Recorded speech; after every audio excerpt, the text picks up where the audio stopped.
Hello, everybody. Welcome back to the Work with What You Got podcast. My name is Devin, aka Dina Chaitanya. This is episode number 10. As I said in the last podcast, I think if your podcast hits 10 episodes, that means it's going to go the full mile. But if your podcast doesn't make it to 10, then it generally doesn't make it very long after that. So this is number 10. So that means this podcast is going to make it. So that's great.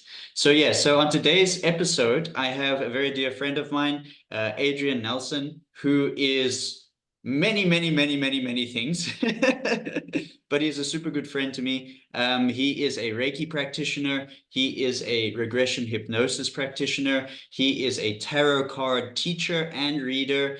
And that's actually what I know. I don't know. Maybe I'm missing something. So first of all, hi. Yeah, welcome. Yes, welcome. So, well, I'm a born intuitive. So Yes, I okay. was sort of born with like the gift. And it was quite a surprise to me when I actually realized that other people don't live life the way that I live it, because I've always been an introvert. What's the gift? Everybody thinks that when you're born with the gift, like sort of like you're naturally intuitive, you're naturally psychic, you naturally connect with spirits, I don't know, you see this world as the illusion and you go to sleep at night and you go back to your real life. And I assume that everybody sees life that way. And so I think in my curiosity, especially when I found out that people didn't, because what happened is I started to find life very stressful. It was very difficult for me to relate to life, and it was very difficult for people to relate to me. So and so things were a little bit upside down. And then I really first started with getting into Reiki, then crystal healing, then angel healing. Then I got into regression hypnosis, NLP. I've always been doing tarot. NLP, I've been doing tarot. I'm very into epigenetics. I've studied a little bit of cognitive behavioral therapy. Not that much, really. I've done a couple of things. I've studied the Enneagram. I'm an astrologist. I'm an astrologist in training. I'm a numerologist. Yes. There's a lot. I'm very curious. That's what I'm saying. You are a lot of things, but so how coming back to the first part before we get into all the extra bits and pieces, how did you know that, or when did you first realize that you were, I would say different, but you just experience life in a different way from the people around you? Like, what are some of the first things that started clicking in your mind? Like, hey, this is interesting because, these people aren't doing or seeing or hearing the same things I am. So what were some of those experiences that happened? Well, because I grew up in the country, whatever happened, you had to go. Funeral, 21st, wedding, birth, baptism, whatever was happening. Oh, because it was a small community. It was a small community. So it went without saying that you are going. And I started finding funerals very confusing, and I couldn't really quite understand what was going on, because for some reason you were in like a wooden box over there looking quite bad, actually.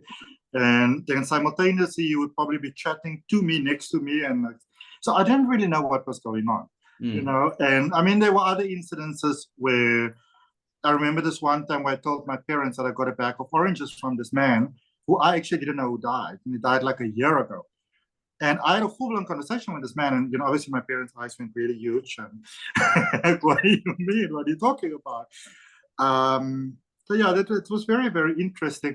And I think the reason why I study so many things is I am very fascinated by people. I really love people, as you obviously know. And I like to understand them better. So why are certain things important to them? And, what is the influence in their life? And why do they reason the way that they reason and do things the way that they do? And why does this make them tick? And why does that repel them? And other people, sort of like that simultaneous thing that repel you, other people think is the best thing on the planet ever. So I find humans interesting. And I think when you look at probably the world, but when you look at humanity, and you don't look to judge, you don't look to sort of like categorize and classify and make anybody right and wrong, but you're looking to see and you're looking to understand. And I suppose for me personally to understand, so I'm able to I can really say relate to you better and maybe even love you better because I understand that you are part of me. And so that in a sense is really what drives me in all the directions of my curiosities, which may seem so varied and all over the place. But to me personally, it's all sort of the same thing. It's a way of understanding And people better, the connecting to world better, people. and Yeah, myself yeah. better. Yeah. Myself. So I've said this in a previous podcast, and I also linked to the idea is that some people think you should just focus on one thing. But for me, my one thing is doing many things. It's not Yeah. that, yeah, that's my one thing. I'm good at doing a lot of things. That's one thing that I'm very good at, is doing a lot of things. And that's where I find my happiness. I love having different avenues to express myself through and to connect to the world through. Because if I was just singularly focused, it works for some people, but for me, I would feel very bored with just having, I'm just a businessman, I'm just a Reiki practitioner. I'm just an English teacher. I like having all of those things because it gives me an expression for who I am in different flavors of myself, So I get you. I get you. I get you. We love people that much that we needed many ways to connect to them. Well, I want to be honest with you. Well, there's maybe two reasons for that. So one is in many ways, the world is sort of dystopian at the moment. So in many ways, I try to help as best I can to create a better world for myself while I am here, but also simultaneously using my life in service of others, especially for the next generation when I'm no longer here. Because, one of my things has always been that one of these days I'm going to be an ancestor. And so what sort of, I suppose, legacy do you really want to leave behind from your life? What did you do with your life, And everybody doesn't have to be on the same sort of point of view as me. That is just my point of view. And I think even if somebody just want to focus on one thing, that's perfectly fine as well. But with focusing on one thing, I think the one thing that you sort of like want to be open-minded to is just because your thing is perfect for you doesn't mean your thing is perfect for everyone else. For everybody. So, yes, I had like a couple of weeks ago, I had somebody who came to see me, and this person was just going off on a tangent about how there is no difference between numerology and astrology. And so this person's a numerologist, and they're exactly the same. And this went on for about 15 minutes. And I was like, okay, so you clearly well versed in numerology. So, and again, we had another tangent going off. So how well versed are you in astrology? Oh, not at all. So, well, then I don't actually understand why you have an opinion. But just to let you know, you have got an hour and 10 minutes of your time left. So congratulations on the 10th episode of your podcast. I think it's really awesome. Thank you. Thank you. And yeah, it's with you. So thank you for being here and for being the little milestone for the next rest of this podcast's life. So okay, so let's run back a little bit. So from what I gather from what you said is that you had sort of a different way of seeing and living when you were younger, or experiencing the world around you. You could see ghosts, you could speak to them, unbeknownst to you that they were dead sometimes. And I imagine that your parents didn't take to it very lightly, and you had to like sort of hide your gifts a little bit at some point. And so that's what drove you as you grew up. I mean, obviously having gone through some experiences in your own life, I mean, I would imagine that you pulled away from these types of things and then you came back to them, and then you went like full blown, this is what I'm doing, astrology, Reiki, past life regression, hypnosis, NLP, numerology, all of those types of things, because ultimately that's your calling, right? That's the gift you were given, is to work with these types of things. Yeah, so am I right? Am I right in where I'm going with this? Well, first of all, I wouldn't really say that I lived my childhood, let's call it, differently from what other people lived it, because I didn't really know how other people lived their lives. I was a very indoorsy child. I had no confidence whatsoever. There was a lot of personal turmoils and traumas and dramas and fighting, and there was a lot of very highly charged negative emotions that were happening around me when I was growing up, even as a child. So I would actually, and because it was in the country, everybody knows your business, and children can be cruel. So, and even since I was a child, I always found it difficult to relate to people my age. My friends were always, I would be like 10 and my friends were like 55 or something like that. And so it was a bit of a wake-up call for me when I realized that everybody doesn't live life the way that I live it. And so I suppressed so much of me, and it was such a scary thing.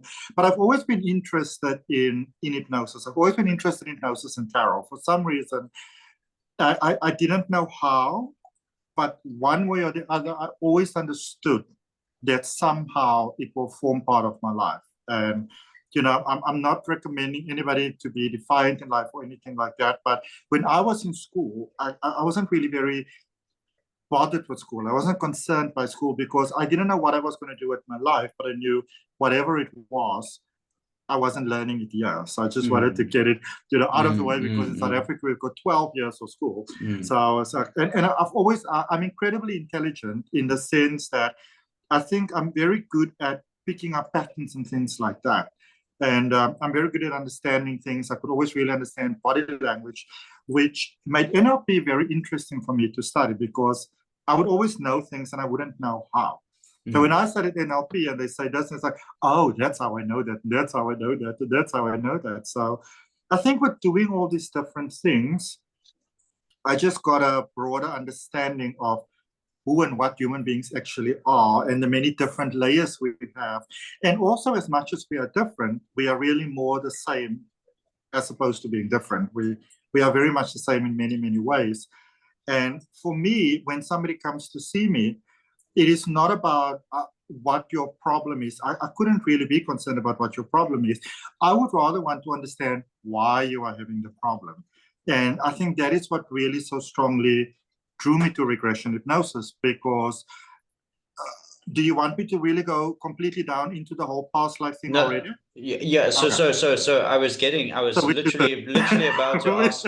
So I have two questions. So okay, you said all of these things are helping you to understand humans better, which is wonderful, and that's a lot of what I do as well. It's to connect to people, basically.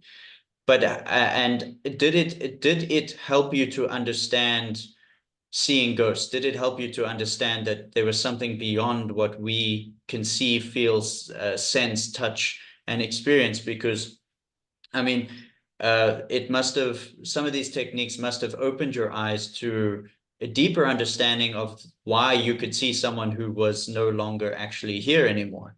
Because, I mean, not everybody can see a ghost. I mean, I can see them. I just didn't know that. I can see ghosts. I can see ghosts too, but I don't communicate with them. I don't want to, that's not my thing, but I can see them. I've experienced it many times before where I see a ghost, they'll flash past me, or, something will happen and I've got an image of who the person is in my mind. But for me, I don't talk to them. That's not my thing. I'm a bit too like, I don't know, maybe just I have a different skill set in that sense. But that's always boggled my mind, how am I seeing someone that's not actually physically here? They're here, but they're here in a different way, which was interesting to me, Yeah. So to me, it was never difficult to wrap my mind around. I don't really know if ghost is the right word for me. Maybe spirit is a more accurate descriptive term, if Sure. I kind of look at it of how I used to understand things. So I didn't, because remember, I was born with it. So it wasn't a big deal to me. It wasn't something unnatural. It wasn't something amazing that you can achieve. Yeah, it wasn't something that hit you somewhere and you're like, oh my word, what happened? I just always had it. Yeah. So for me, the difficulty was actually wrapping my mind around what we would call being alive, having a body. To me, I could never really quite understand why it seemed that people were holding on to life so much. Why it seemed like such a terrible thing to die, even though I couldn't really quite understand what dying means. Because I think if you want to put it in my brain as a child, and I didn't really have anybody that I could ask, to me, it sort of seemed like the flip side of that actually made more logical sense. But then, of course, I grew up and I started to go to school, and, I realized that I was different, and the fear came in, and, at some point the church came in, and, and I suppressed everything. So for a number of years, I actually suppressed my connection. And to me, that was quite a terrible experience, actually, because it's like bullying yourself. And it's like, I suppose it's like having having two arms, and, one is completely paralyzed for some reason. But so it was self-inflicted. And it was self-inflicted. So it's almost like it's paralyzed by an injection that it gets every day. Sure. But I give myself the injection. Yeah. So and I think for me, the better I understand people, the better I understand myself. Because I've always had this understanding that my life is about a lot more than just me. And so I suppose things like jealousy and animosity and bullying and, gossip and like all those conniving sort of things, none of those things actually really make sense to me ever. And I suppose the funny thing is I've never always seen like auras in like different colors, so to speak. Sometimes I will see like a color in it, but I see it more of an energy. But I could always see how when people do funny things, it's like these funny things are happening in your energy. So you kind of think like you've got clear water and there's maybe like a little bit of murkiness that begins to go in. So it could smell bad. So if they're lying or if they're giving you like a false vibe of some sort, I also get that. Sometimes I can smell, this sounds weird, but sometimes I can smell that someone's full of shit. I'm just like, I just pick up that there's this, and sometimes I can pick it up for myself as well. Sometimes I realize I'm being full of shit, it goes both ways. So yeah, it's interesting that you say that. I think for me though, it was never really about whether you're lying or not. It was more about the intention behind what you do. So even if you are handing out, bread rolls to street children on a snowy, rainy day, whatever, I would always be able to tell, even if I don't know you from your grain of salt, I would be able to tell whether your intention is actually pure or not. Okay.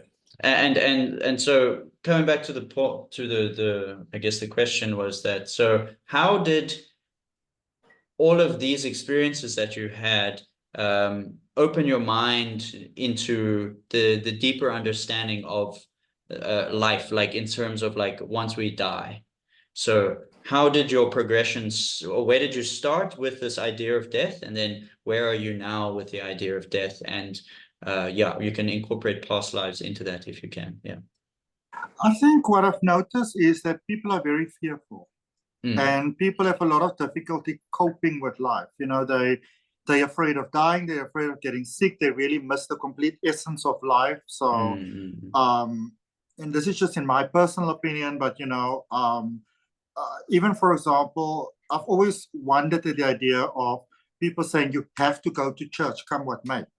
And I mean, I see these old people that have got wrecked with diseases and can hardly walk properly, and you go on your way to church. I mean, literally to each their own. So I wasn't judging it. I've always been curious as to what is the driving force behind why people do what they do. And I think when I sort of began to realize that other people are talking about things like what we would call past lives, for example. I never really had reference points for these things, but so when I heard other people speak about previous lifetimes and stuff like that, I got really intrigued by those things. It really resonated with me, and I realized there must be deeper understandings there. So what you're saying is you didn't really fit the more like traditional dogmatic approach of religion. You were more inspired by the more esoteric, broad-minded approach to spirituality, basically. Yeah, I realized that a lot of people, and not just religion is just a very big relatable sort of example. Trauma point for a lot of people. Yes, but or someone that works himself halfway to death when they sort of like They don't need to. And I somehow realized that human beings are driven by a lot of fear. And I wanted to understand what that fear is and why do you have that fear and where is this fear coming from and what does it sound like? Does it speak the same to everybody? Does it speak differently to other people? Why is it so powerful? Why is it so effective? So those were really my curiosity. So I didn't really set out with trying to, I think, help anybody initially. That was almost sort of like a byproduct of what I do, and a byproduct that I treasure very, very highly. But for me, it was really always about the curiosity. Why do people do what they do? Why do you practically break your back to go to, let's say, to church on a Sunday? And I just, really wanted to know what is the driving force. And when I came to find out that the driving force was fear, I said, well, so if you take, for example, the threat of hell away, then probably people are going to go there. And so what I was really curious about is there must be something inside of people that is somehow opening the gateway or the doorway or the attachment to, sort of like to this fear. Something inside of you must sort of connect to this message that's being given to you or this threat that's being given to you, and then you believe that it's from light and stuff like that. So really, I started off with curiosity. I wanted to understand because I was very confused, like as to what is actually going on. Sure.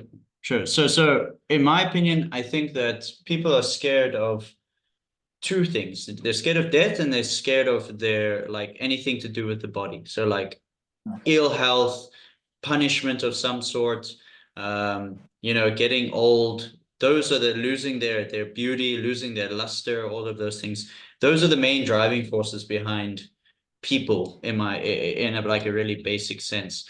And it's interesting because with the idea of past lives, which should be a part of religions, in my opinion. I think that a lot of religions have, like, for instance, nothing against Christianity, but Christianity has been tainted and changed so many times. The Bible has been altered and yeah, so in the original copies of the Bible, at least according to the research I've done, they actually spoke about past lives. There was some reference to the fact that we have lived before and that we are a soul that migrates from, one lifetime to the next at the time of death.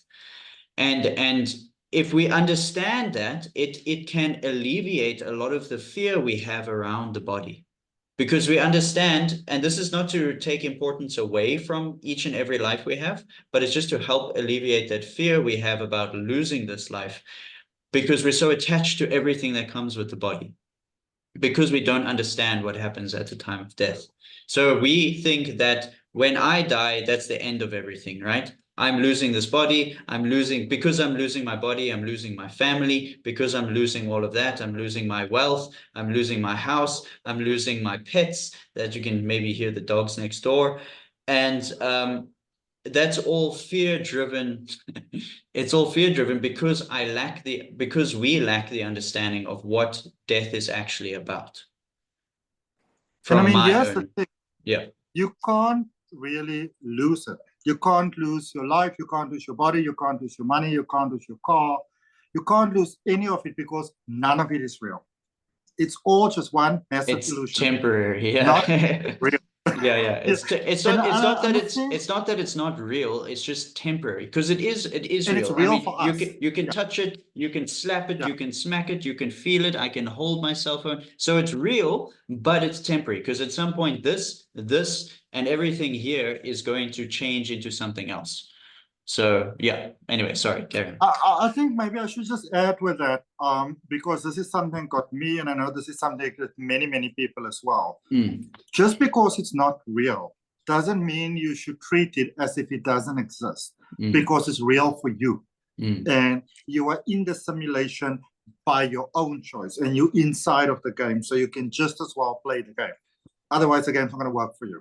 And you might as well play the game in a good, healthy fashion, and do what you can to have a good game. Why waste an opportunity just because, I don't know, if you go in a field and you play football or hockey or whatever you play that's involving a ball, you can either play the game or you can stand there and say, well, look at us. We're a bunch of idiots. We're chasing a ball. Then we're going to see who's going to get it in the net or through the poles or whatever the most. It's not even real, so why bother? And so you're standing on the field like this. I don't care. It's not real. Everyone's going to be like, boo. What are you doing? You know, because at the same time that, like what you were saying about the gifts that you were given, everybody is given some gifts by the divine.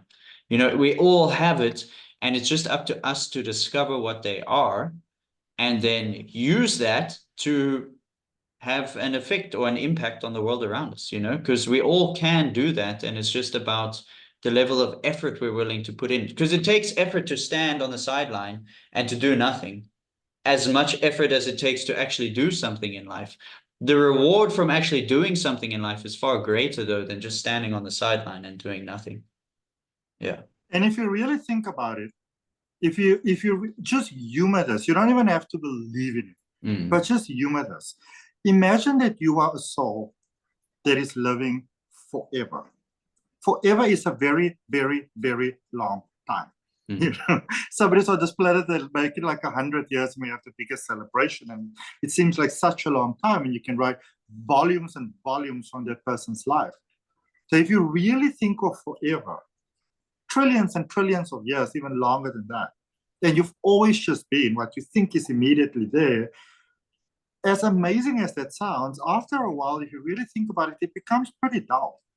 So you're probably going to want to do something enticing and exciting. And, you know, in the same way, if you are, for example, doing a Monday to Friday job, maybe Saturday you just want to unwind and you want to be in the pool and you have a barbecue or go to the beach or play with the kids or sleep late or whatever, watch the dog. And when we can almost think of Earth like that, you know, so yes, you come here to learn some lessons and, you know, to work with your karma, etc., etc., etc. But when you really think about it, what else do you have to do? So you're going to have to do something to, I suppose, entertain yourself from this eternal boredom. You know, well, but yeah. I mean, really think about it. Just imagine that you are born a complete heir to billions and billions of dollars. You'll never need to work in your life. You're born with whatever you have is there for you. The house is overly opulent or whatever it might be. You've traveled around the world. You've seen everything. You've done everything. You know, you've, I don't know, had dinner with the royal family, whatever it may be. You've literally done it all. And now you're like, say, 40 years old. Like, what else are you going to do? You kind of get quite bored. And if you kind of make that picture broader and you think in the universal sense, forever is long. So Earth is really one of those blessings. This is a place where you come, where you can say, oh, I'd like to have that. And it takes a while to get there. And then you get it and you have the experience of it. And, you know, you can experience yourself as an individual. Just imagine that you're able to experience yourself as an individual versus the experience of understanding yourself as part of absolutely everything all the time.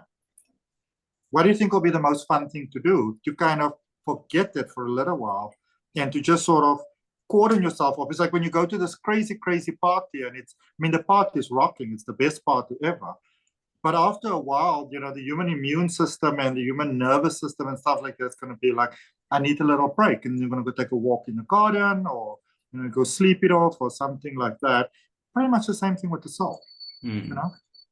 I think we overcomplicate these things too much and we make it this thing like past lives. It's like this thing that is so amazing and so incredible and it's this special sort of thing.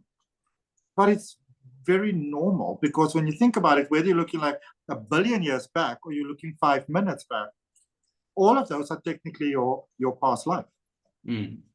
It's like relative because time it's a new moment, right? So the old moment doesn't exist. So technically it's a past you. And then the lifetime you lived in the past life, that was a past you as well in a different moment, in a different time. And now this moment is the one that matters. So this is interesting because this is what I was saying about my journey with past lives. So I want to ask your experiences with it. So I'm just going to vicariously get there through my experience. So I was saying in a recent video I made that I got so obsessed with past lives when I first heard about it, because I was like, I need to know everything. I want to know all the past lives I've had. I want to see exactly where I've come from, who I was, and blah, blah, blah. And that was my mindset. You know, I was a very curious person about these types of things. I love learning and understanding myself and the world around me. So yeah, I got too obsessed with it though, in my opinion, where I was so focused on it all the time that I felt like to myself that I stopped living and doing things here in the moment. Of course, I was a bit younger. So I mean, yeah, I just got too obsessed with it. And then I felt like I wasn't living enough in this life. So then I sort of came to this conclusion by myself where I was like, I need to be interested and keep this interest, but I also need to let it go a little bit, because ultimately those past lives, they've helped me to understand why I am a certain way, and what I've come to this life with, and what I can look forward to experiencing to some degree based on what I've done and who I was and blah, blah, blah, and what issues I encountered and what issues have remained. But at the same time, it doesn't matter, because what I do right now in this lifetime matters the most. And I can do not what I want, but I can set my mind on something and create that regardless of what happened in a past life. Like regardless of what happened 5 minutes ago, I can do something completely different right now. You know, it's all just a present moment awareness, which I think is like the encompassment of understanding what has happened and, you know, where I am now. So that's what I was saying. I'm not negating my experience of having understood and seen and knowing where I've come from and who I was, but I'm just saying that to get too obsessed in these types of things, it can be like a divergent of this lifetime here and now, you know? So having said that, what has been your experiences with your own past lives, and also your experiences? You can maybe talk a little bit about regression hypnosis, like what is that, and how do you help people with your regression hypnosis therapy? So let me actually quickly tell you how I got into it. Yes, let's go with that. Yeah, yeah. So my best friend was telling me about, she was finding out about QHHT, which is quantum hypnosis healing technique, which is something, it's a technique that was founded by Dolores Cannon, who was a clinical psychologist. And I also just want to clarify this, because a lot of people have this wrong. As far as we know, hypnosis as a practice is at least 4,000 years old, as far as we know. We can't really know any earlier than that, because there's no existing records. We only really have records from when the Egyptians started to keep records. So in the same way, you can say astrology comes from the ancient Greeks, but we don't really know. It might be something that was passed on. But anyway, so my friend got quite intrigued in these sessions, and she said that she's going to have one, and it was quite expensive. And I was like, I think that's absolute nonsense. So I've always been very intrigued by hypnosis, but I felt that it was quite an oversell. The things that so she had the session, and things literally, because we spent so much time together, things changed in her life undisputedly in front of my eyes in record time. Like, you just couldn't deny it. Like, there's no way you could say. I suppose there were too many good coincidences, so to speak, and we'll speak a little bit later on, if you wanna, about why those coincidences are taking place. But if I can tell you about your past lives, all your past lives, it's quite simple, actually. I can tell you about all your past lives right now. Every single living being in any way, shape, and form, human, animal, plant, and bird, fish, seen, unseen, visible, invisible, this dimension, other dimension, that's ever been, all of those is your past lives, because all of those is you. That's really the long and short of the whole thing. I disagree. I have my own theory on it, but okay. I'd like to hear it. So the way I understand things is that there's 8,400,000 species of life here in this realm. So that's seen, unseen. So that's ghosts, dismembered entities, plants, bugs, little specks of living organisms, animals, you name it, 8,400,000 species. We started out from the lowest form of life, and we lived that life, died, took another birth. Lived that life, died, took another birth, until we worked our way up the rank to become a human, which the reason why the humans are at the top of the species list is because our consciousness is different. We have the capacity to hold a higher consciousness than animals, plants, so on and so forth. They can hold a certain consciousness, but not the same, because we can do what we want, basically. An animal or a plant, a tree, cannot just get up and move itself. You know, maybe in some special circumstance, you know, a tree can move little, but we can do it. We can do it. I can get up now and I can do what I want. I could get up now and fly to Germany if I had the money. I could get up now and start doing cocaine for the rest of my life. I could get up now and, you know, save someone from dying. So a plant and an animal, their consciousness is different in the sense of they are focused on other things mainly. So yeah, so I disagree in the sense of that.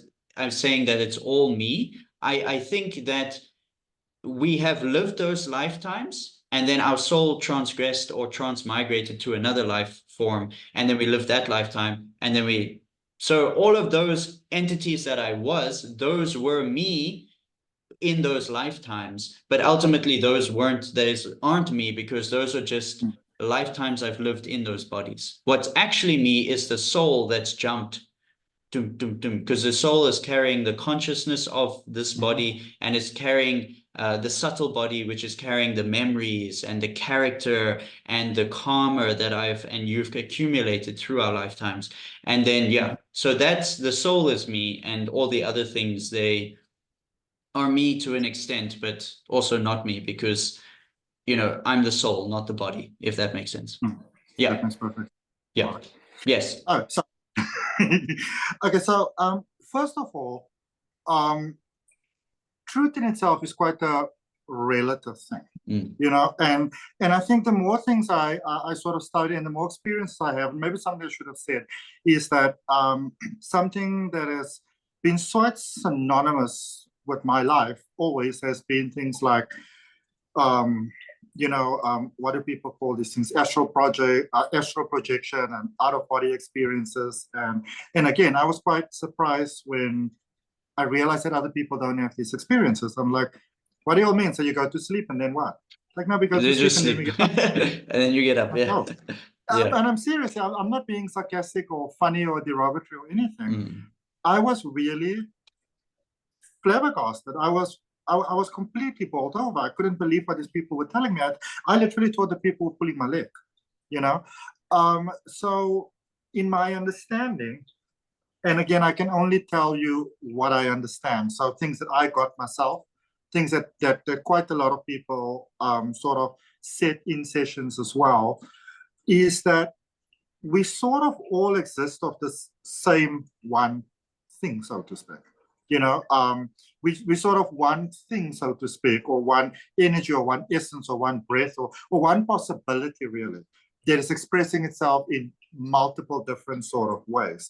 So in my understanding, the part of us, so when you think of the soul, you know, from the way that I understand it, the soul is a much broader thing than we may actually realize. You know, it's like this got this multiple facets almost that I can understand it very clearly. It's very difficult to explain it actually, but it's like this one multifaceted thing. So if you almost think of like a disco ball, so it's one disco ball, and it's got all these little mirrors, and it hits the little shadows in all different ways, and it, you know, it's little lights that go in all different ways, and one falls on the skin and the wall, and you know, this and this and that. But it's essentially the same thing, expressing itself in different ways. So from my understanding, the soul would like to, for example, experience itself in multiple sort of human life, so to speak. But the soul would also like to experience itself in the same sense of, well, I can be a human being that can walk from here to there, and I can have like this consciousness and that consciousness, but I can also be a plant that then I wouldn't say doesn't have that consciousness, but sort of doesn't feel the need to tap into that particular consciousness with sort of like this expression and that expression. So from my understanding, and again, you know, as I say, these things are quite relative. I think that as human beings, we make things this or that and right and wrong, but in life itself, it's just life, you know? So I think that it expresses itself in these different ways. And also, it was quite intriguing to me, incredibly intriguing to me when I started to study astrology to find out how time is literally a man-made construct, like literally, you know. Obviously, there's certain cycles that are taking place, so that is all based on those cycles. But the way that somebody once explained it, and this was I really resonated with that explanation because it was quite simple when it comes to time, you know, with time not really existing, because everything, and I will really do my best to explain this, but I think this is one of the main reasons why I'm so passionate about teaching people so that you can experience these things for yourself. And it's also one of the reasons why I'm so intrigued with regression hypnosis, because through tarot, I can explain it to you as best that I can, but words are incredibly limited. Words are really, really limited. And so it's very hard to sometimes explain to someone what it is that you're picking up. But if you can help them to experience it for themselves, then it's a very, very different experience. And when you kind of guide the consciousness, and it's really not as hard as it sounds, but you can guide the consciousness sort of outside of the constructs of time. And you can be, you know, like sometimes people say, like, you know, if you are becoming aware of the thing that you are doing something, then you are not the something, you're the awareness of it. So when you can become aware of the fact that you're aware that you are aware, you can do this from a higher construct, basically. I suppose you call it your higher self or whatever, where you sort of see everything just happening at the same time, you know. And so the wonderful way that somebody explained it once, they said, if you think of everything that's happening at the moment, so when you think of time, you are able to almost like individualize an experience, and from all the experiences you take out this one moment in time.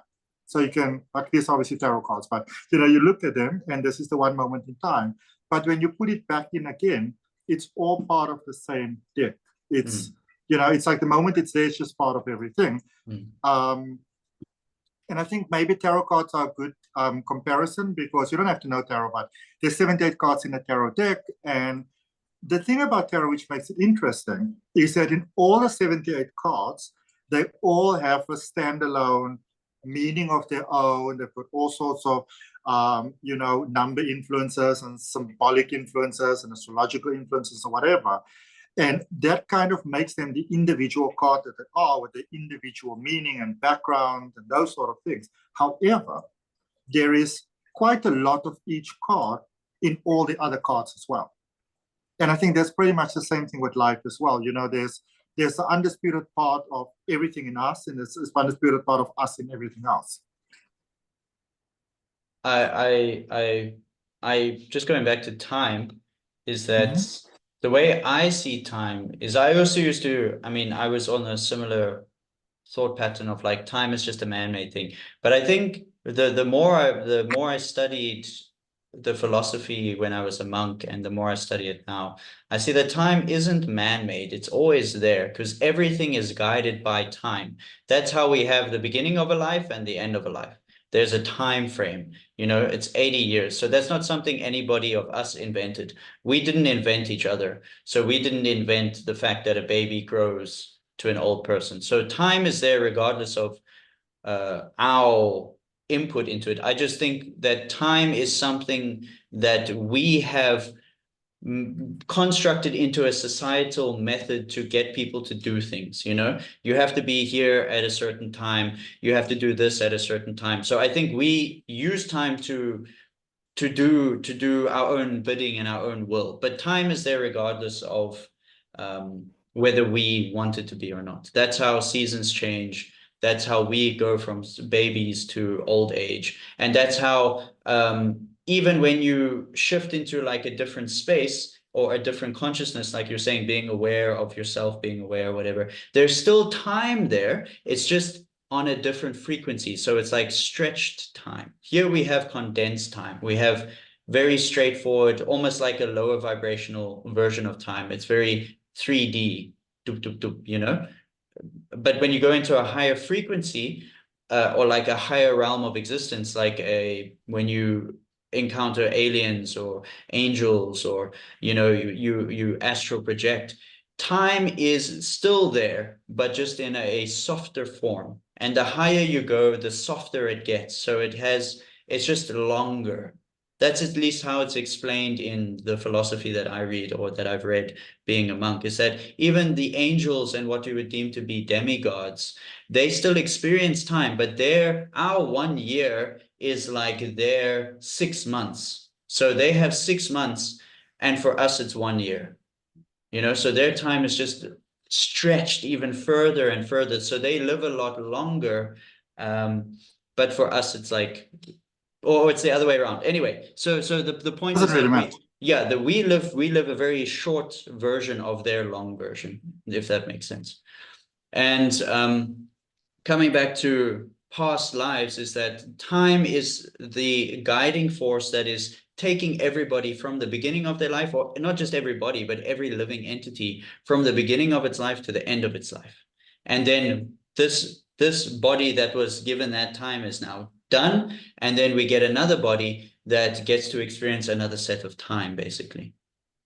But time is still there for everybody, guiding everything. It's like the divine's energy. It's guiding us to the end of our life, basically.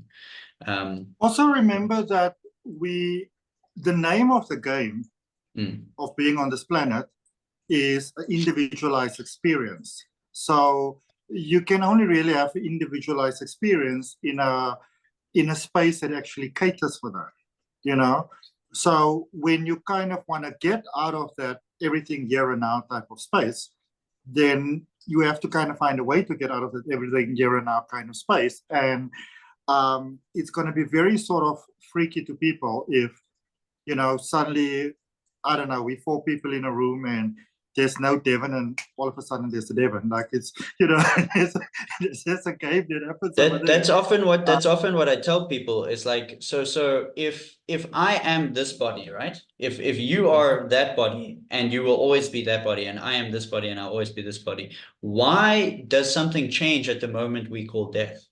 Why don't I just treat your body the same as I treated you throughout your whole life? I'll just come up to you, slap your hand, bump your fist, give you a hug, because what is changing at that time of death? Why do we consider someone alive, and why do we consider someone dead? What is the difference between the alive person and the dead person? Because before the person died yesterday, they were alive. So what happened between yesterday and today? What changed? And the answer to that is that the consciousness of the person has shifted out of the being, and the thing that emanates consciousness is the soul. Consciousness is a symptom of the soul. So the soul has left, and the consciousness that brings the person to life has left the body. Otherwise, I would just treat you the same, and we would carry on living for thousands and millions of years as you and I, as we are right now. But sorry, hold on a second. If I can ask you something, just think about that. Yeah. Just imagine, like really just place yourself in a thought pattern where you imagine you have been on this planet for 4,000 years now already. More like 4 million. Imagine 4 million years. Just imagine how bored you would be, because there would be no progression. There would, so a lot of the things I think in this life that we make bad are actually more the blessed sort of things, because even when you really think about it, I think we've really been told that certain things are really good and really bad. So we've been told that when you're born, it's a blessing, and when you die, it's a horrible thing.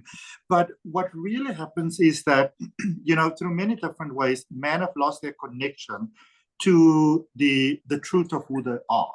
And we don't understand that we are part of nature. Yeah. So yes, we might be the part of nature that has more consciousness. You can move from here to there and that sort of thing.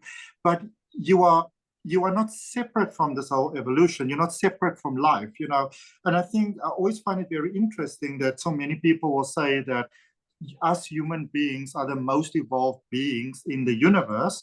And then those same people reason that we are the only human-like beings in the universe. I'm like, well, which is it? It can't be both. By your reasoning, it can't be both. I would normally say to them. But when you look at nature, and when we kind of come from the idea that we're part of so much bigger than just being born and dying, you're part of a bigger cycle. So, for example, if you look at the planets that, like the seasons on planet Earth, the reason why those seasons are taking place is because some time ago, I think it was a meteorite or something that knocked into planet Earth and sort of like put the axis a little bit sideways. If that didn't happen, then planet Earth would still interact with everything around it, but it wouldn't interact in such a way that we would have things like seasons, for example. And I think we have this, even when you look at nature, we have this idea that nature is separate from us. But when you really look at nature, everything that, so to speak, dies goes back into the ecosystem of life, and then somehow it integrates into that in a different way. So, we look at I don't know, like a tree falling over or something like that, and it's a tragedy to us. But then that breaks down in different ways. You get the mushrooms coming about, and it does all sorts of different things, and it gets put back into the earth.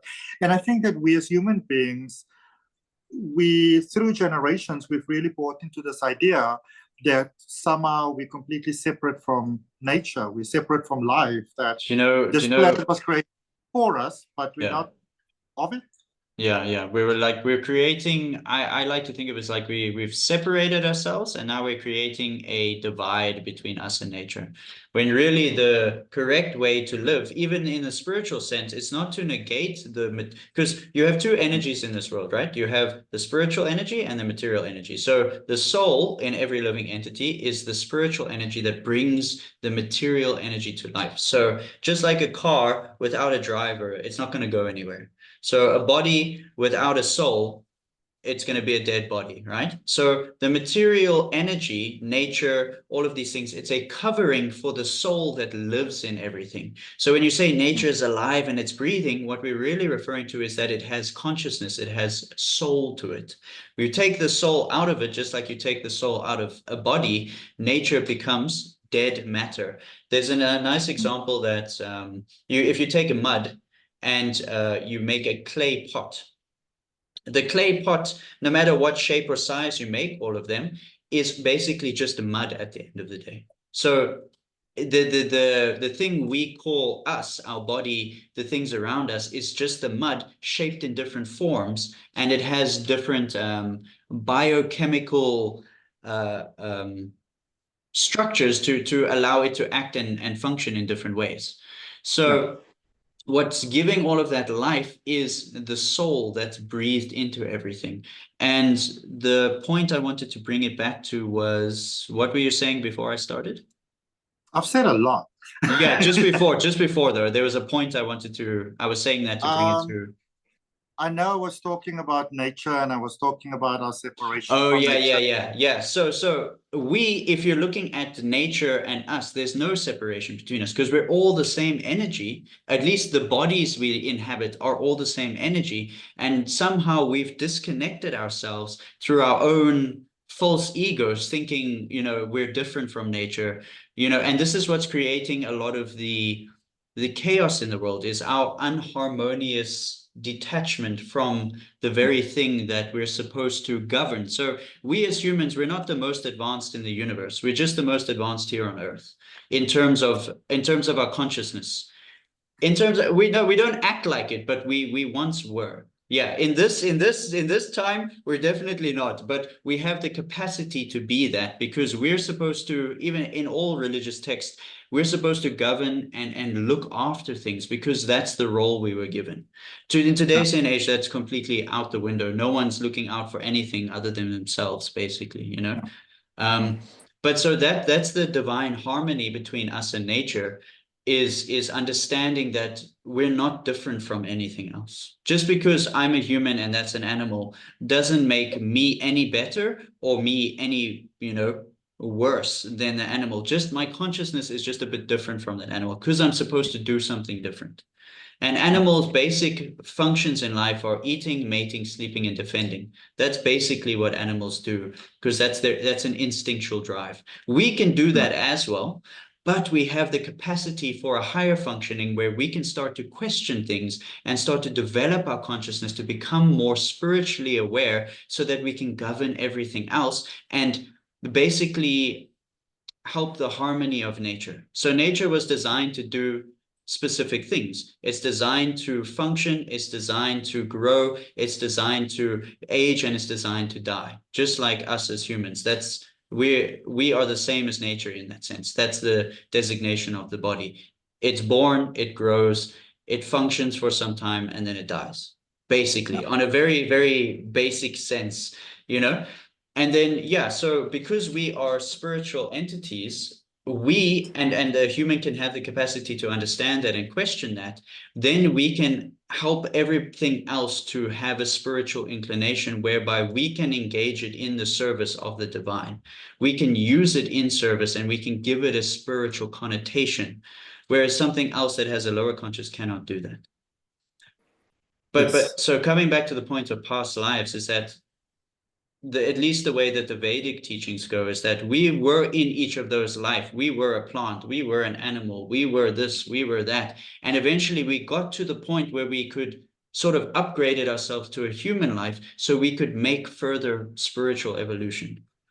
But the thing that catches most of us is that we don't click into that because the way that society is structured, because people like even in religions in today's day and age, they shut down people's awareness of these things. Like you were taught, you know, you're a demon if you can see entities or talk with them or, you know, whatever the case may be. I know that I was also, because I'm also gifted to some degree with these types of things, is that I also shut these things down very, very quickly because I was just unaware that I had anything of use, you know?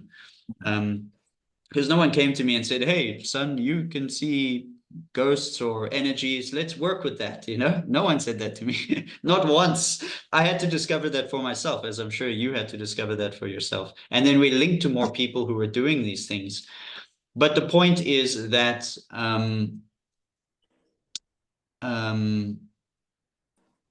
yeah, I think the point is that we've gone through all of those lifetimes to get to this so that we can evolve spiritually. And people have forgotten about that because of just the way that the world is run at the moment. You know, it's this big divide between us and nature. It's a big divide between us and who we really are.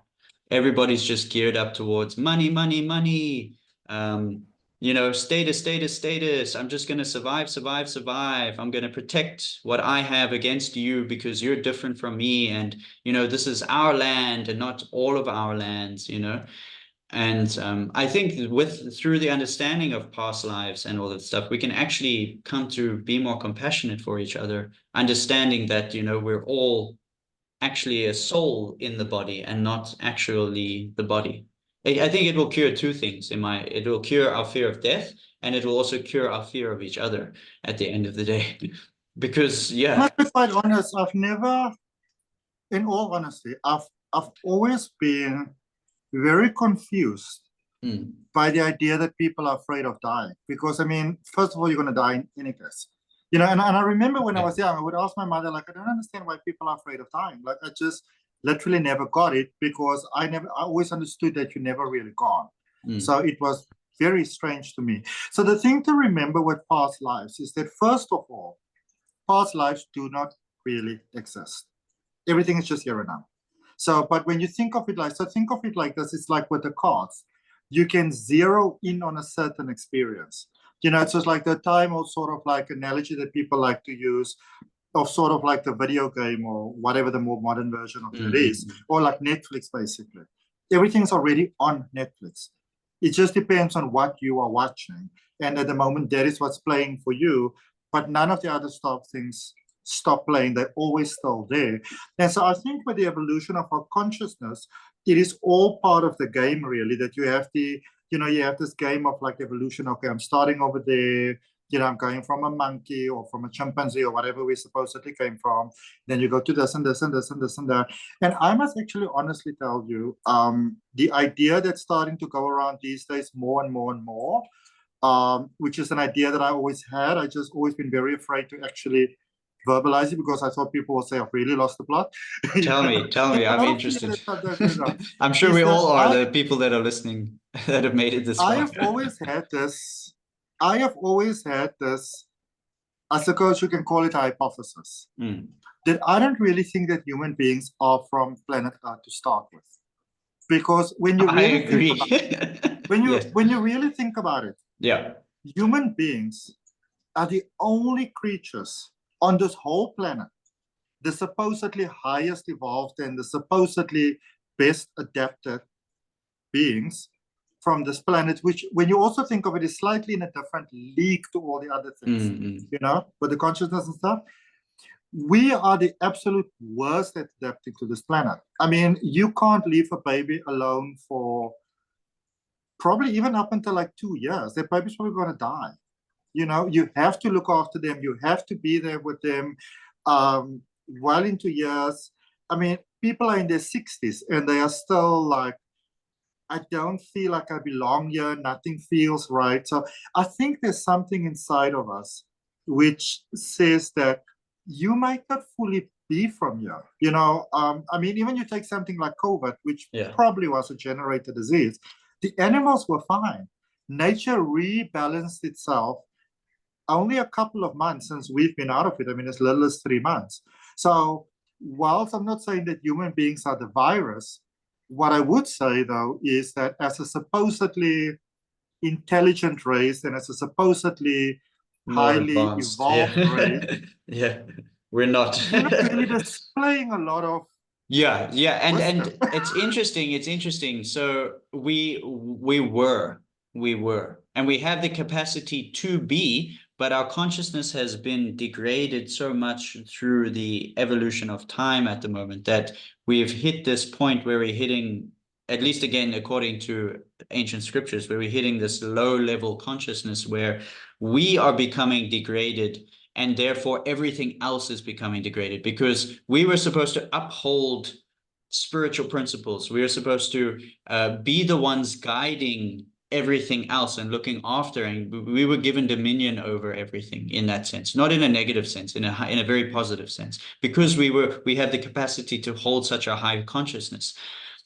And now, because our consciousness is degraded, everything else is becoming degraded. It's a natural symptom, because now we are not doing what we were designed to do here on this earth. We are now doing the opposite of that. Now we're squandering and being greedy for everything. And we're taking from nature, we're taking from each other, we're taking from, the universe, the earth, everything. And we're just like, it's all for me. I want the power, not you. I'm not going to share it in a harmonious in fashion like nature does. Nature is sharing everything. The trees are not living for themselves. The river doesn't live for itself. The sun doesn't live for itself. But for some reason, we think we're different and we live for ourselves, even the animals, they're not living for themselves. The plants aren't living for themselves. Everything is designed to function harmoniously with everything else. And we've lost the plot through our degradation of our consciousness. And that has also stopped us from seeing that we are something beyond these bodies again. And that has degraded our consciousness from the idea that I am just here in this body for this short lifetime. And then in my next lifetime, I'm going to get another body where I can choose to do the same things, or I can choose to do something different. Like what you were saying, is that I can choose to live the same cycle of fears of this and fears of that, and just working to survive and then making money and then dying. Or I can choose to really learn about what's going on with not only myself, but also the world around me. And then I can evolve my consciousness even higher. And then, you take it from there, and then you can help other people to do the same thing, basically. Because we have greed, and greed really comes from fear, and fear comes from lust, sense of, I think, not good enough. Yeah. It's like, and that's what we've been taught. And I personally believe that majority of our problems come from the simple fact that we are not recharging our natural batteries often enough. We're That's not in really we're not in contact with the abundance of we, our spiritual yes, nature. Yeah, we're yes, clinging that, but to also, the finite, not the infinite. Yeah. yes, Yeah. but also we're doing all these things that are completely unnatural to a human body, so to speak. You sit down all the time, you've got all these electrical sort of like waves around I am you. 100% Never guilty touch the of that. earth anymore. You're like just We I'm live in around apartments like technology too these. much. It's just not normal, you know. Yeah. It's, and I mean, simple. Like if you look at people that live a very, you look at someone that maybe lives a very, let's call it a very high life. You know, they live in some penthouse, 30 stories up in the air, and you know, I mean, there's nothing wrong with that. But then that person, like at, you know, whatever, 65, dies of cancer, or they get Alzheimer's or whatever. And then you get some 98-year-old woman who's walking barefoot around the, you know, the house, still goes and fetch wood from the forest, needs her own dough, don't even know how old she is, couldn't care. And some of that person's doing fine. And, you know, it's always so boggling to me, because in the medical field will say, we don't understand. I'm like, what do you mean you don't understand? Are you saying that you don't want to understand? Because Yes, basically.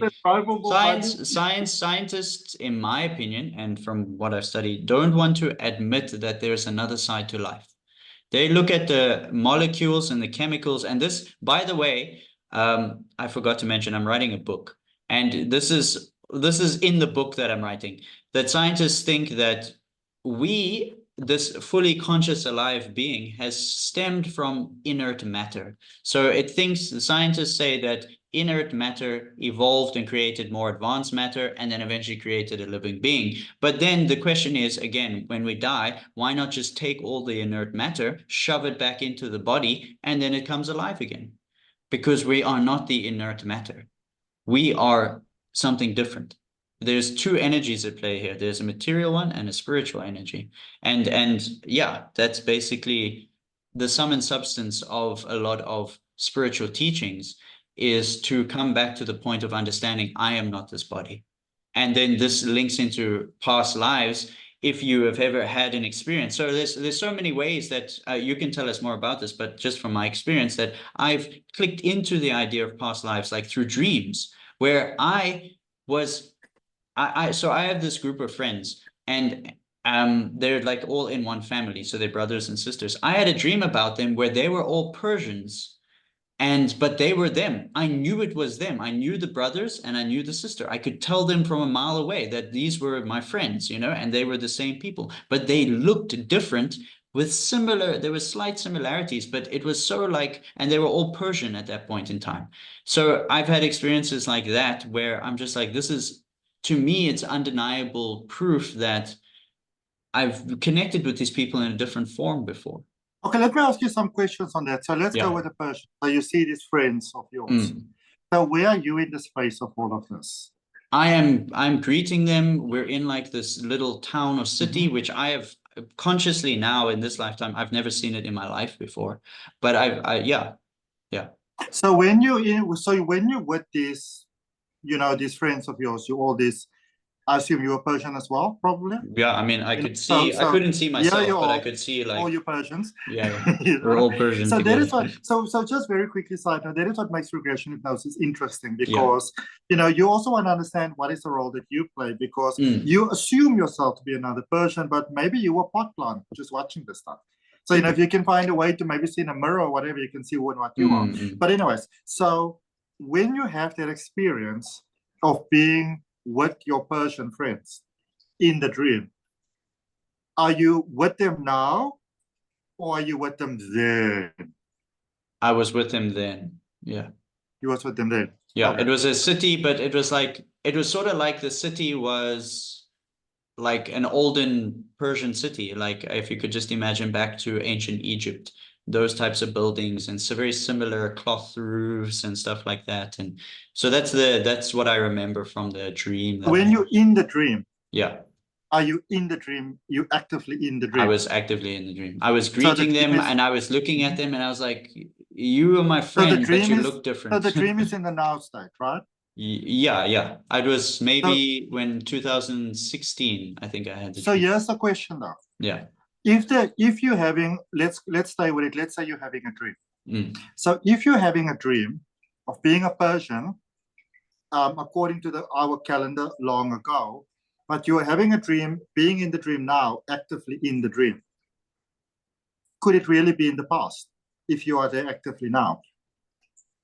So I think it could be like a memory. Yeah, just like you can remember something from 10 years ago, you can have a memory via a certain energy connection. So here's something interesting that can verify just my experience with this, and I hope my friend doesn't mind me sharing this, but he had a dream of himself. So I understand a lot about my past lives because I deeply went into it. So I was in another past life where I was thrown in jail. I won't go into details, but I was locked in a jail on the side of a mountain. But because people don't need to know everything, you know. So I'll share it. Huh? No, it's okay. I'll share with intimate people. Yeah. So I was locked in a jail on the side of a mountain and I was left there to die. My friend, before we even met each other, he had a dream where he was looking into a prison cell on the side of a mountain, looking at a man strung up against a wall. And that's the exact same thing that I was told, is I was locked up against a wall in a prison cell on the side of a mountain. My friend, after we meet, we just get into this conversation after the dream I had about them, and he goes on to further tell me, you know, once I had this really, really vivid dream or whatever he had, and he said he's never told anybody because he didn't feel comfortable enough to tell anybody, but he felt comfortable enough to tell me, the person who understood that I had a past life that was so heavily linked to this dream that it's like, how can this not be coincident? I mean, how could this be a coincidence? So he tells me he was a prison guard looking into this prison cell, staring at a man in a prison cell on the side of a mountain. Mine just. But when you think about it, so do you see the magic of time when you really think about it? Because in the dream, you are in the dream now. Yeah. At this moment. And then when you wake up, you were in the dream and it was then. So something can simultaneously be now and then. And then when you speak to your friend, you bring something different into the equation, which then leaves a person to wonder, was it even a dream to start with? Maybe it's just something that you remembered. Yeah, exactly. So yeah, and that's, I mean, that's one of the ways that I've experienced past lives is through my dreams. You know, I've taken my dreams with a pinch of salt because sometimes it is just a random amalgamation of random stuff. But there's some things like this experience which there's no explanation for me. Like, I mean, when I had the dream, I told them about it. I told them, hey, I saw you and you look different. And to me, it was like a Persian vibe, Persian city, stuff like that. And then my friend, like sometime later, reveals this experience to me where I was like, if we were not in past lives together, this would just be like such a crazy story to tell people, right? You know, that you had a dream about something and I am aware of something that happened to me in my past. And here they are just heavily linked. And I had a dream about all of you in a different life, different bodies, but you were still you. So to me, it's just like, if past lives are not true, then I don't know what to call this whole like. Are you ready for another one? Am I ready for another one? I don't know. Yes, I am ready for another one. I was saying to my friend that I want to make these videos, and there's so many things I want to talk about, but I don't really know where to start because, and I mean this with, I mean this with complete humility. I'm not like being egotistical or whatever about it, but I'm very hard pressed to know what to talk to people about sometimes because, a lot of people that make this sort of material, they've had this breakthrough experience and they go, oh my God, I got this, and oh my God, I got that. And I never had any of those experiences, to me, it just was. So I was saying to my friend, it'll be so cool if I can have somebody that can maybe ask me some questions, then I can just answer their questions. And then she actually says to me, didn't you mention that Devin wanted to do something at some point? I said, yes, he did, but we never really spoke about it again. I don't know if he still wants to do it. And, if he comes to me, I'll do it. And if he doesn't, he doesn't. And then about 2 hours later, you say to me, I know. I think we should do a podcast about past lives. I said, okay. That's why I just said, okay. Do you know what would be cool? I always say this to people that I'm close with. I would be very interested to see where we've come in past lives, you know, like who were we to each other in different lifetimes? Because in my opinion, I don't think we just randomly connect and have deep connections with just anybody. You know, I think there is a level of like karma that we've interacted with and created between each other. And there's some sort of divine purpose behind it, you know, to have an evolution of conversations, of connections, of evolution of each other in our interactions. You know, we're designed to help each other in certain ways. I mean, to varying degrees with everybody, but there's certain people that stick out to you and to me in our lives, right?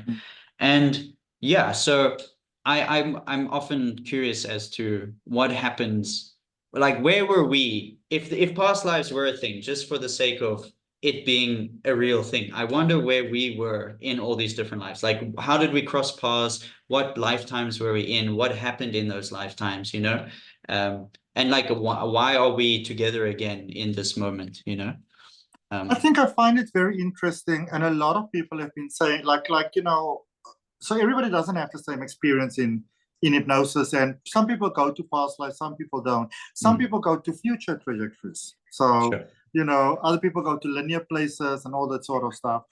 But a lot of people that had that experience, sort of like where they decided to incarnate. So they're basically about to jump into the body, if you want to kind of think of it like that. And it's always quite interesting because some souls will wait until the very last moment, sort of like before birth, before they jump into the body.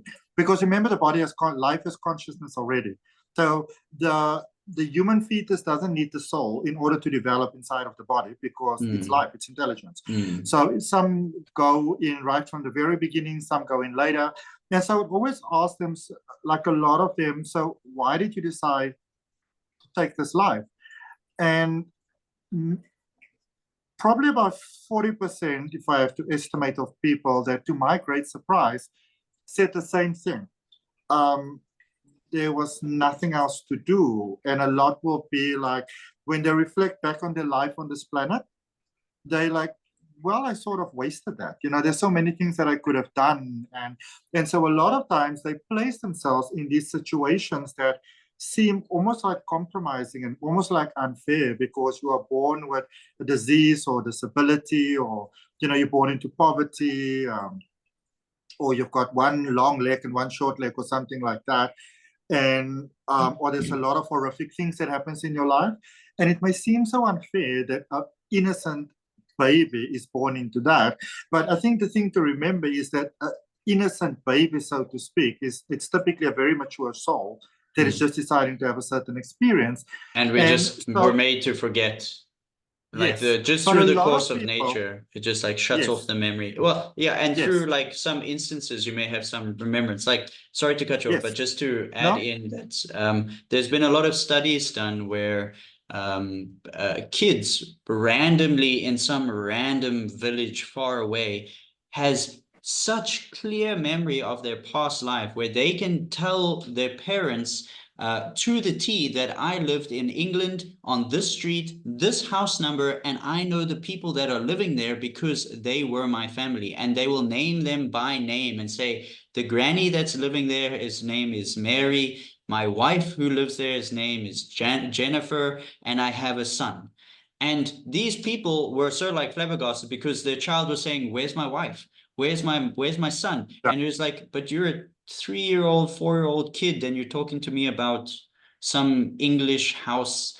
And so they went and they did the research and they found the house in England with that street number or street name and the number. And they contacted the people, and lo and behold, those people that the child was talking about lived there. And this is some far removed little village. There's a photograph on page 8 with the orange type of thing. Yeah, exactly. And so this kid from like rural India is telling her parents or his parents about some really fancy little town in England, like miles away, no contact with that side of the world, no nothing.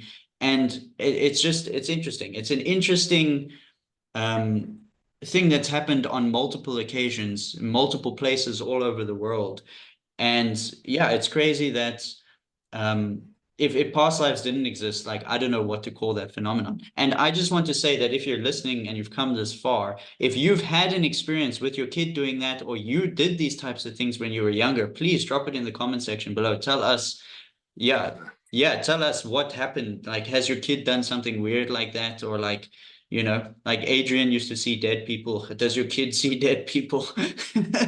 Or did you see dead people and just know that you're not alone? Adrian and myself see them too. Yeah. Anyway. I just I think that planet Earth is a very addictive place actually, because you can do all these things, and just really think about it. Just try to wrap your mind around it. You get to have individualized experiences. You take this substance and you feel that way, so you're like, oh my goodness, your mind sort of like begins to open in different ways. And I think that planet Earth can become quite addictive actually. And you can sometimes fall very deeply into it, and that is why you sometimes need someone that has to sort of like shake you awake a little bit. And I think a lot of times with those examples that I gave early on, those things that seem so unfair, a lot of times we come here for a very specific reason. And ultimately, it might just be that you came here to remember that this isn't real, And so you need something to keep you consciously aware. And with most people, when you speak about a spiritual awakening, it will usually be because they went through some form of trauma, either near-death experience at birth, actually. So a lot of people have that. And with all of that being said, I don't want anybody to come from the understanding that I haven't had trauma in my personal life. I did as well. And I believe that all of that was here to somehow keep me conscious in the simulation itself, and to sort of make me curious, to ask questions, to want to know more, to want to understand more, because knowledge is not really hidden from anyone. We just don't always know how to perceive. And I think something that I would say is that if you ever do go for a regression hypnosis session, it is usually best to not have any expectations for where the session is going to go. Because you may be, say, fascinated by past lives, and you say, I want to have a past life experience. But maybe that is not in your best interest, or for whatever reason. I mean, in an infinite universe, there might be infinite reasons. For whatever reason, that is just not accessible to you right now. Then it won't happen. It doesn't mean that it can't. It doesn't mean that it's not true. It doesn't mean that you didn't have past lives. In the same way, if you've become horribly intoxicated, you've gone to the bar and you hit back a couple of tequilas, 20 tequilas down the line, you don't even know your own name. You're not even able to operate in your own body, but your name is still your name, your body is still your body, you're still here. So Earth, in many ways, in my understanding, can be like that. It can become so sort of delicious that you get so enticed in it that you, in a sense, forget who you are. And then you kind of need to be reminded again, because remember, we still have free will. So your consciousness is where your consciousness is. And the way that I understand it is that, we make quite a big deal of being alive and being dead, even though I would say that for me, personally, if I lose someone to death, I'm still sad, because there is a fundamental difference between the physical experience and the spiritual experience. I can make you a plate of food, you can sit there in energy, but you're not going to be able to consume it, that sort of thing. Of course, I lost the point now. I'll say something on that quickly, is that understanding things from a spiritual perspective is not to make you cold-hearted towards the more material aspects of life. The spiritual things actually just help us to understand why things are happening, so that even though when someone dear to me dies, just because I'm spiritual, I was a monk, or someone's been a monk their whole life, it doesn't mean that I won't feel sad. I won't miss the person, because that person, like my mother, she raised me, she had a significant role in my life. My friends that have shaped me and helped me and supported me. And all those people have played such a big role in my life that if any of them had to die, or if I had to die, we will miss each other, because it's like no one can fill that gap, because everyone is an individual. So understanding this from a philosophical point of view isn't to make me cold-hearted towards life. And it's not supposed to make you not sad when these types of things happen. It's very natural and very human to be sad, and to experience anger, and to experience pain, and to experience loss and lack. And that's all the part of human life. And oftentimes, like what Adrian was saying, is that I don't call it the awakening. It's like, I call it like an interference. A spiritual interference comes in, where something shakes you and makes you think about things a bit differently, because it's like, if you continue to think like this, you're going to suffer a lot more. Because then everybody you come into contact with, you're just going to get increasingly sadder and sadder and sadder. And then, like, what's the point of life? I'm just dying. Everybody's just dying.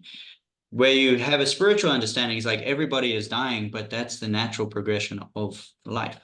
Time is taking us from point A to point B. Our body is growing, functioning, dying, because that's nature. Trees grow, function, die. Animals grow, function, die. But there's something that is deeper than that. And that's who we really are. And I think, yeah. Sorry. I think if you want to look at why past life regression is such a really powerful modality, because do you allow profanities on your podcast? Yeah, go for it. I'm not Holy fuck. some of the things that I've seen and heard and witnessed, like, people cannot make these things up. And what you would often get is, I believe spirit wants to also show to you a lot of times that these things are very valid and real. Like, I mean, often I would get the experience that, say, maybe I've got 3 or 4 sessions in the same week, be it online, be it in person, then I would maybe have 3 or 4 people coming to me that don't know each other at all. One is from India, one is from Cape Town, one is from Johannesburg, one is from Britain. These people don't know each other, supposedly, from a grain of salt. And then these 4 people will tell you exactly the same story. You would swear they're running some sort of scam in the background. Like, literally, they tell you the same thing. I've looked at some recordings and they just blow my mind away. They tell you the same thing. They give you the same description. They tell you about, to just make up some, or something like that. For example, one time with the blue people, same leader, same name, same command, same challenges, same messages. These people don't know each other at all, like, not at all. And it's just really mind-boggling. And I think there's 2 things that goes along with why past life regression is such a powerful thing. Because first of all, time itself doesn't really exist. It's a construct that we use to operate by and to measure things and to individualize things by. But I think it's all just one thing. So when you change something or heal something in your past life, it really benefits everything, because it's still the same pattern. It's the same glass of water with the food coloring inside. Here's one of the things, like, just being a Reiki practitioner and working with people who are suffering from, like, certain ailments or like certain belief patterns in this lifetime. A lot of the time, so this is where past lives actually play a big role, is that sometimes it comes from a past life. So here's an example of what I mean, is that, say, for instance, you were a princess and you were sold to, like, some kingdom somewhere against your will. You just had to do it because that's the way of the world back then.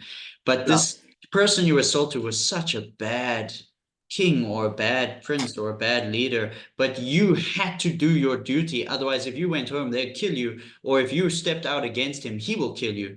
So you told yourself, I have to act a certain way. I have to be a certain way to survive. And you ingrained that so deeply in your psyche, in your subconscious, that now you carry those beliefs into the next life, where now you're limiting yourself through your beliefs because you had to, it's not your fault, but you had to survive. but now you carry those same beliefs. So you attract those same types of people into your life because you're vibrating on that frequency. And now that belief system that you survived with in that lifetime is no longer serving you in this lifetime. So there's a way where I've had to work, I mean, not had to, but I have had the opportunity to work with many people where I've helped people to cut those types of connections and those beliefs because they no longer are valid anymore. Yes. You know? So that's a way in where past lives do play a role, is that sometimes we're still carrying the chemical makeup of that life in this life. And like for me, I've had some past lives where I believed a certain thing, and just understanding that, I can clearly see why I've made choices that I made in this lifetime. You know, before I knew about the past lives, I had already been making these choices, and now I see through understanding them, like now it makes so much sense. Now I understand why I've made those choices subconsciously, is because I believe myself to be a certain way, and I believe life to be a certain way through my multiple experiences of life. And yeah, so it's interesting. It's interesting. Yeah. No, that really is. It actually takes me into the point number 2, is that the thing to remember is that we are not human beings with consciousness. We are consciousness having different experience. Yeah, exactly. And we're a driver that has a car, right? Yes. Yeah. Yes. So if you always think of it as a driver, that's a chauffeur. You're still a driver, and you can drive different cars. So whether you drive a Lamborghini or you drive a Mini Cooper, you're still driving a car, essentially, you know? And I think with the soul, it's very much like, because consciousness just carries on.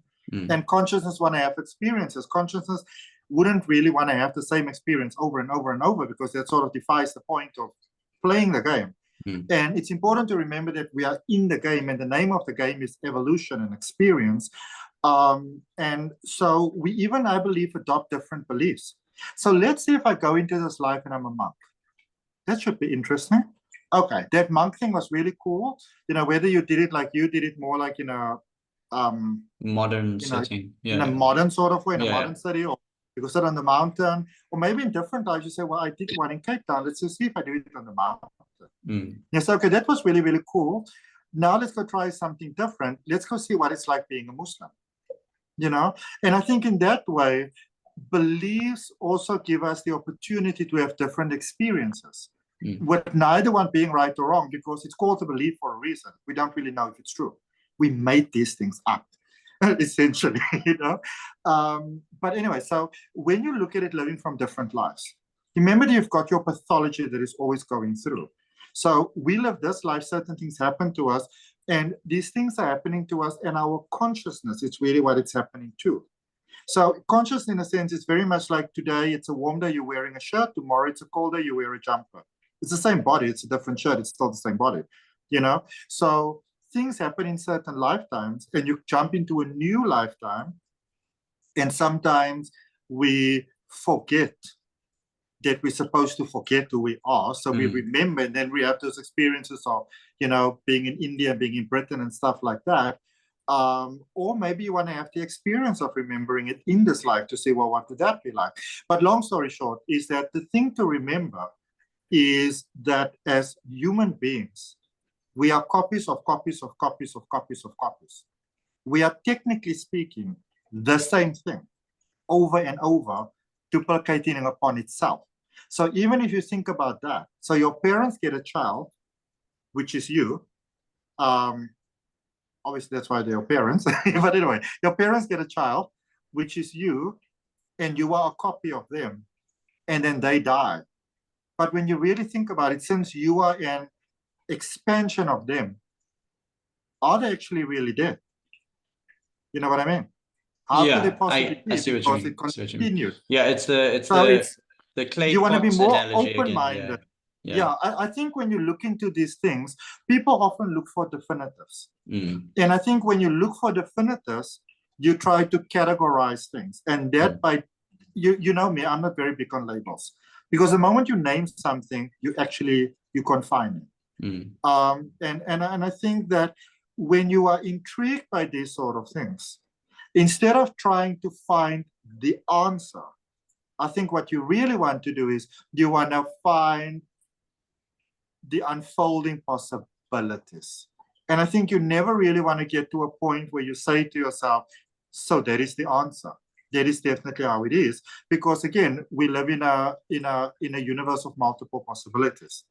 What is right and wrong and true or false is what we decide. Even in the scripture, like that I read, I mean, we believe that it's given by the divine directly, but even in the scripture, it says that it's very difficult to understand the divine.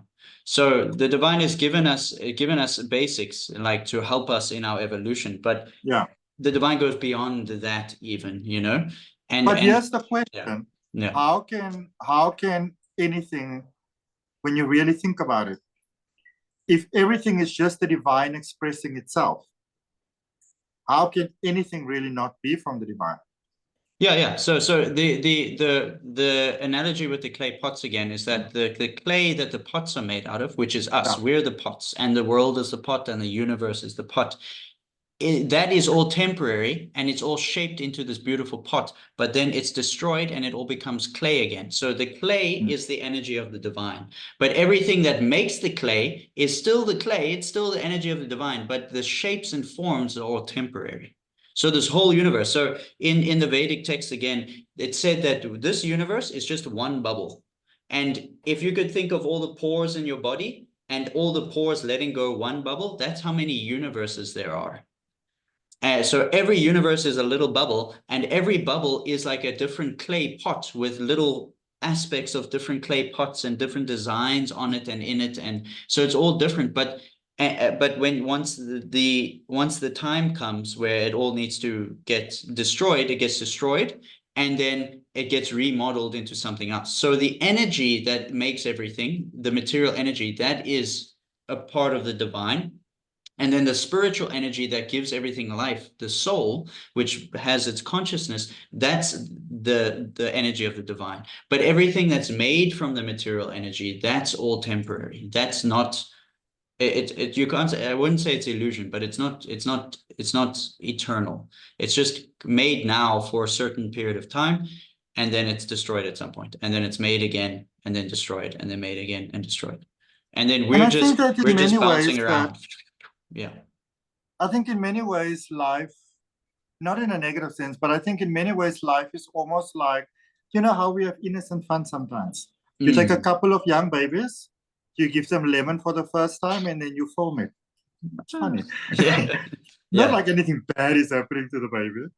You know, even though it has to be said that a lot of the traumatic experiences we sometimes have in life can come from things like that. So when I remember when I actually first came across it and somebody told me about that, I actually said, I don't really think that's the best idea, because, you know, a baby sees you as they don't even question it. So if anything goes wrong, they believe that it's something wrong with them.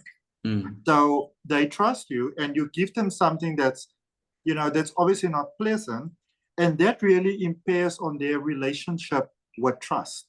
So I'm actually going to say to you, I do not at all, even though it's to each their own, I personally do not recommend the lemon challenge with babies or any of the other things that are supposedly funny, because remember the brain takes everything very literally. So what's important to us is not the same importance to a baby. Like if a baby loses their doll, it means something different, way different to us. Like we can understand the doll is just a doll, we can get another one, but to the baby there's a connection there. There's like, this is my thing, this is my friend, this is my. So when the doll goes, it's like a traumatic experience, and if we just brush it off, oh my God, just get another doll. It's like, anyway, I understand what you're saying in that. And to the mind, everything is now. And there is one of the things that really, really makes, you know, whether you call it past lives, you get timeline regression, which is basically from where you are now till the time that you were conceived, womb healing, whatever it is that you want to. The consciousness always goes. It never really stops. Everything is here to the mind now. So whether you are a 50-year-old person whose, you know, car gets stolen, or you're a 5-month-old person whose, you know, favorite toy gets taken away, everything happens to here and now. And until you explain to the mind that you no longer need to be attached to that experience. You can be 60 years old and you still experiencing physically right now the experience of losing something of substance to you. And that is why beliefs can carry across what we would call different lifetimes. So something happened like how many ever lifetimes ago, but to the mind, it's still now. It's still now. And the thing with, and the thing with regression hypnosis is you're not trying to change anything. You are changing the emotional connection that you have to it. So the doll is gone. It's a horrific thing. They explain to the mind, okay, I get what you're saying, but if we can maybe change that around, because of that belief that you have, you are having difficulty as an adult, trusting other people. And it may seem like, how can something that happens at 5 months old have anything to do with when you are 50? And and so that is where the timeless meets the timed, I suppose. On our conscious experience, everything flows in a linear way. In the subconscious mind, which is the broader part of who we are, the broader consciousness of who we are, everything is now. Now, 10 minutes ago, 300 years ago, it's all the same thing. And if I can maybe just add as well, what past lives, which makes it quite powerful, because a lot of times people have this idea that when you look for healing, when you look for answers, when you look for balance, all those sort of things, it has to be all of the lives that you have lived. And when you come from that sort of reasoning, it's sort of, you place it in the category that your life is just this, that consciousness is just you, jumping from body to body to body. But, it is about what has affected the inherited pathology of who you are. So it could be 500 years ago that maybe your mother witnessed a witch burned at the stake. And so you can, and so it's very important that even if you do go into past lives and stuff like that, that you're very open to exploring and asking questions, and you don't assume anything at face value, because you can say, well, I have the experience of, oh my goodness, it's terrible. There's a woman that's burning in the middle of the field or whatever. And one may assume that is your life, but it might not be. It might just be a memory, of you seeing something else. Might be a memory of the consciousness. So, when we speak about my consciousness, it doesn't mean that it has to be you who actually lived that life. It is the conscious lineage that leads up to you, which then in a sense means you kind of did live that life. You know what I mean? You lived a life maybe that was a part of that experience. You lived a life that was a part of that experience. Like, I saw someone, I may not be that person, but I saw them in that lifetime because I was there. So you were a part of that dynamic that was happening at that point in time. And you could even say that there's a fire and I'm really, really hot and I'm scared for my life. And that may mean that you were a plant. Doesn't mean that you're a human being. So it's always very interesting when you ask these questions. So if anyone ever had that experience that or may have wondered about it, where people always ask you, look at your feet. Do you have feet? What are you wearing? It is really to establish if you actually do have feet. It's a starting point to, are you even human to start with? Yeah, this is interesting. So just to round off a little bit, let's just, I think, touch base on where people can find you. So I will also drop all the links down in the description below, but just maybe you can talk about your social media platforms that you're busy on at the moment. So I am predominantly on Facebook, Instagram, and YouTube. You can really find me if you type in Psychic Adrian. So that will be on Facebook, on Instagram. On Facebook, and in Facebook, I like to go live, and I maybe draw cards and things like that. These are, I can testify, these have helped me many times. Adrian will just lovingly see your comment in the comment section, draw out a card for you, tell you something, and it's always helped me. So if you ever want to tune into his Facebook Lives, when do you do them? I'm thinking of doing them again in the mornings in South Africa, GMT +2 time, probably 7:30. I'm looking at Mondays, even though today's Monday and I didn't do it. But I'm looking at Mondays, Wednesdays, and Fridays at this point, or possibly Tuesdays and Thursdays. Okay. I'm very blessed that my schedule is a lot fuller these days than it was before. And I like to, as you know, as Devin can attest, I do lives. I like to do motivational videos on Instagram. I like to do monthly draws on YouTube and all sorts of things. And I'm not doing it because I want to market myself. I'm doing it because I want to help people. I want to deliver a service to help the world. And as it turns out, it turned out to be very good marketing, which actually wasn't. It wasn't really. It was the furthest thing. That's the thing. I think that's what marketing really is putting yourself out there with what you do. Even if the intention isn't to be a marketer or marketing, when you put yourself out there and you talk about things and you do what you do, you are technically marketing yourself. So I get what you mean. Yeah. And I suppose if you want to know everything about me, I've got a website, psychicadrian.com. Okay. So as I said, I'm going to put all of this stuff in the description below. If you want to have a regression hypnosis therapy session or whatever else you would like to, tarot reading, because you can go into your past lives with tarot readings. You can go into it through Reiki. I mean, yeah, there's many ways you can access these different things, and each of them will give you some different flavor of, you know, past lives. So yeah. So yeah, that's me. Yeah, that's great. And thank you very much for being the 10th episode again. I appreciate it. If there's anything else you want to share, feel free. Or if not, then yeah, we'll slowly close off. Is there anything that I want to share? I think if I can maybe give anybody some guidance out there who feels that maybe they would like to serve life and whatever, a big thing with spirituality is the belief that you have to be this spiritual person. You don't have to be spiritual like me. I draw tarot. You know, I do regression hypnosis.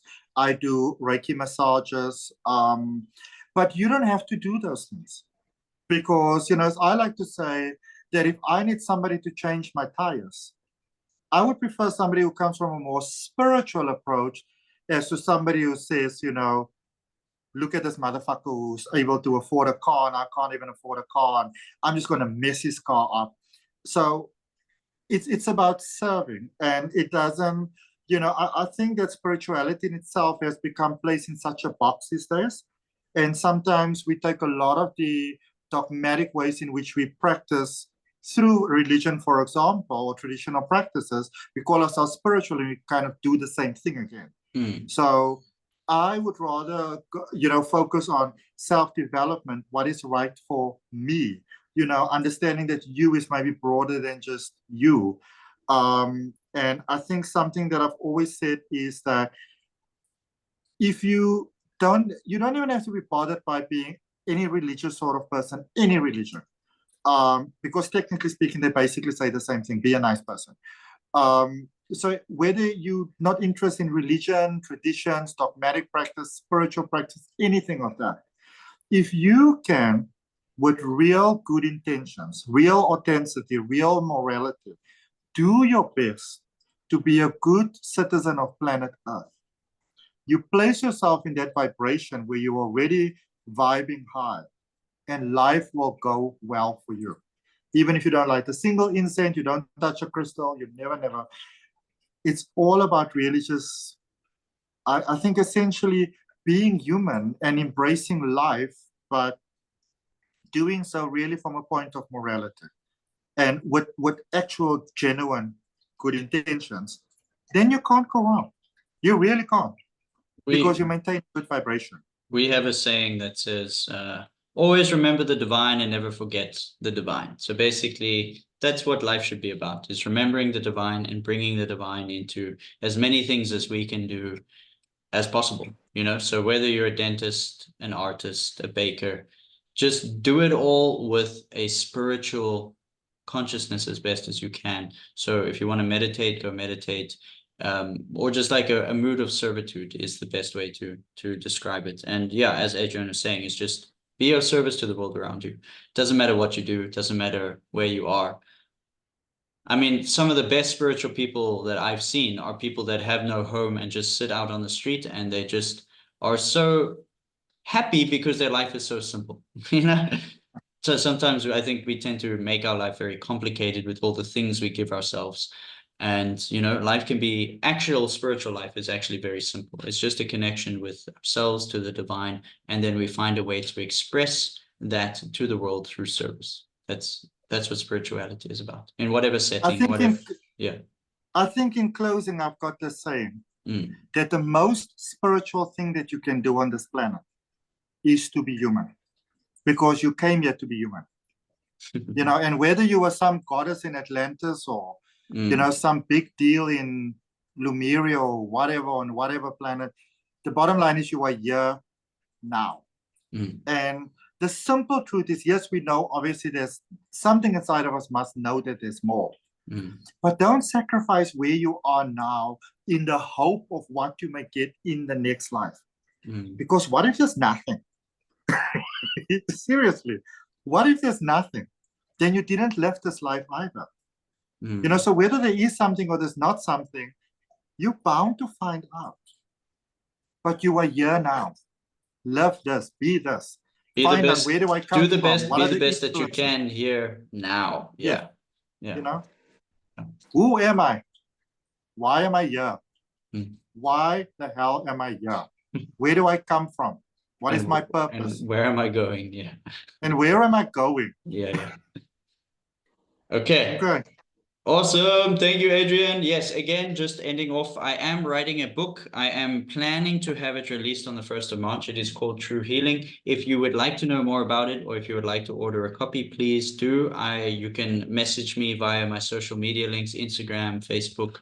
25% of the first 20 copies are going to an orphanage. So if you want to be a part of that journey, you can hop on board and purchase your copy. And yes, you can help the orphanage kids to have they need money for schooling, for food, for clothes, and all that stuff. So you can be a part of that journey if you want to be. So thank you very much for tuning into this episode. Thank you, Adrian. It was beautiful to have you here.